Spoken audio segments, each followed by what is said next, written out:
Hello friends, आज हम लोग जो फिर जो दो क्वेश्चन सॉल्व करेंगे। उसमें से पहला है स्थिर लागत क्या है, और उसी में जो एक प्रश्न और जुड़ा हुआ है कि स्थिर लागत और परिवर्ती लागत में जो हमें अंतर स्पष्ट करना है कि आखिर स्थिर लागत और परिवर्ती लागत में क्या अंतर है। सबसे पहले हम लागत को देखते हैं। तो लागत जो होता है किसी वस्तु पर जो खर्च की गई जो राशि जो होती है वही जो है उस वस्तु की जो है लागत होती है। तो अब समझते हैं हम स्थिर लागत को। तो स्थिर लागत जो ऐसी लागत होती है कि जो उत्पादन में जो घटा उतार चढ़ाव के कारण जो है फिर भी जो लागत में कोई परिवर्तन नहीं होता है। ये स्थिर लागत जो ऐसी लागत होती है जो उत्पादन के घटाव चढ़ाव के कारण भी जो ये स्थिर रहती है, इसमें कोई परिवर्तन नहीं होता है। जैसे कि मान लीजिए हम कोई रूम किराया लेते हैं और उसमें अगर ये रूल है कि अगर आप एब्सेंट भी रहते हैं तो आपको जो है उसका किराया भरना होगा। मान लीजिए कोई रूम में हम रहते हैं और 1000 रुपये महीने अगर हम उसके लिए पे करते हैं तो उसमें रूल है कि आप जो है आप चाहे 1 महीना एब्सेंट रहे या 2 महीना रहे, अगर आप रहते हैं तो आप जो है उसका किराया आपको देना होगा। तो ये जो है स्थिर, ये जो है ये होती है स्थिर लागत। एक हम चाहे उत्पादन करें या ना करें, उत्पादन हो या ना हो, उत्पादन में कमी हो या वृद्धि हो, लागत जो है फिक्स रहता है, वो बदलता नहीं है। तो ये जो है स्थिर लागत कहलाता है। जैसे कि मान लीजिए कि हमने कपड़े की फैक्ट्री के लिए जो एक जो है घर लिया, एक भवन लिया और उसका जो हम बीमा कराए हैं, और अगर हम कुछ दिन के लिए अगर फैक्ट्री बंद कर देते हैं तो वो जो भवन वाला है जो उसका किराया लेगा और बीमा भी हमको भरना पड़ेगा। बीमा का किराया भी जो हमको भरना पड़ेगा, चाहे फैक्ट्री बंद रहे या खुली रहे, लेकिन हमें रुपये देने पड़ेंगे।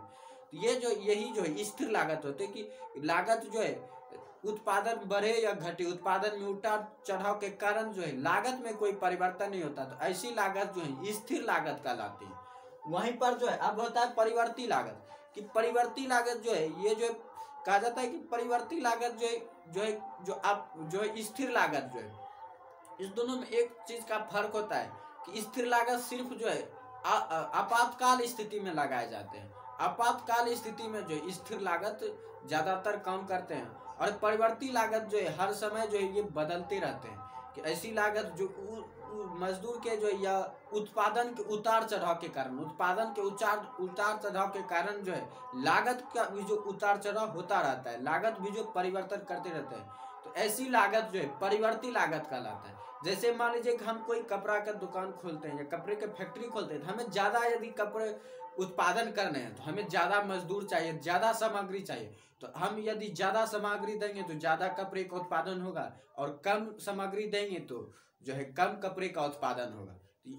यही जो है कहना का मतलब ये है कि यदि हम जितना वस्तु पर लागत खर्च करेंगे, हम जितना लागत देंगे उसी के अनुसार जो वस्तु का उत्पादन बढ़ेगा, और उसी के अनुसार जो है उत्पादन घटेगा भी।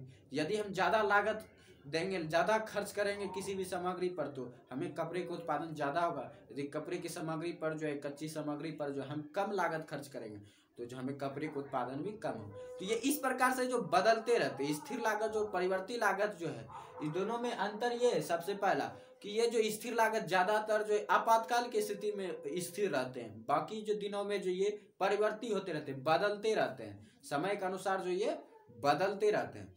और जो दूसरा हम ये कह सकते हैं कि जो स्थिर लागत जो है ये जो है शून्य नहीं हो सकता। ये जो है स्थिर लागत जो है ये शून्य भी, ये जो है कितने पर अटकेगा ये कहना भी मुश्किल है। अगर मान लीजिए कोई रूम का किराया हम 1000 रुपया देते हैं, 1000 पे वो अटका हुआ है, हम एब्सेंट करें या कुछ भी करें, 1000 का 1000 ही हमें देना पड़ेगा।